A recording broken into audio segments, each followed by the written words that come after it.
প্রতিদিনের মতো আজও রেডি হয়ে বেরিয়ে পড়েছি। বেরিয়ে ওয়েট করছি আনিশা এলে একসাথে যাব। তো আজকের ওয়েদারটা সকাল থেকে ভালোই ছিল, বেশ শাইনি ওয়েদার। তো এরপর আনিশা আসে এবং আমরা একসাথে পোস্টন্যাটাল ওয়ার্ডের দিকে চলে যাই।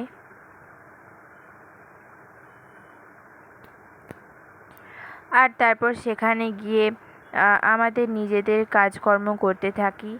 তারপর 11টা সাড়ে 11টার দিকে বৃষ্টি শুরু হয়, প্রচণ্ড বৃষ্টি, সেটাই ওয়ার্ড থেকে দেখছিলাম। এবং তারপর আমরা একটায় যথারীতি নিজেদের কাজ শেষ করে আবার রুমে আসি। আর হসপিটালের ভেতরে প্রচণ্ড জল ঢুকেছে এবং জল জমে গেছে রীতিমতো, এবং জায়গায় জায়গায় ভীষণ জল, বৃষ্টির জল ঢুকেছে। আর রাস্তায় তো প্রচণ্ড জল জমেছে আর বৃষ্টিও পড়ছে। এরপর আমরা ছাতা নিয়ে নিজেদের যে যার বাড়ির দিকে অর্থাৎ পিজির দিকে চলে যাচ্ছি। আনিশা ছাতা নিয়ে আসতে ভুলে গেছে, তাই আমি আর ও আমার ছাতাতেই যাচ্ছি। এরপর ও আমার পিজির সামনে থেকে নুমার ছাতায় চলে যাবে। তো প্রচণ্ড জলের মধ্যে আমাদের জুতোও ভিজে যায় সেদিন, এত বৃষ্টি হয়েছে, এত জল জমেছে রাস্তায়, প্রচুর বৃষ্টি। এবং তখনও মুষলধারে বৃষ্টি পড়ে যাচ্ছে। আর এই যে আমার পিজির সামনেটা পুরো পুকুরের মতো হয়ে গেছে।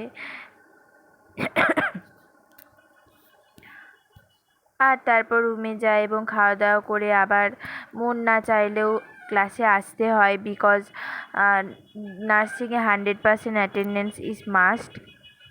তো তারপর ক্লাসেও তাড়াতাড়ি আজ 3টের মধ্যে ছুটি হয়ে যায়। এর জন্য সবারই মনে বেশ আনন্দ, কারণ আজকে অন্য দিনের তুলনায় একটু আগেই ছুটি হয়ে গেছে।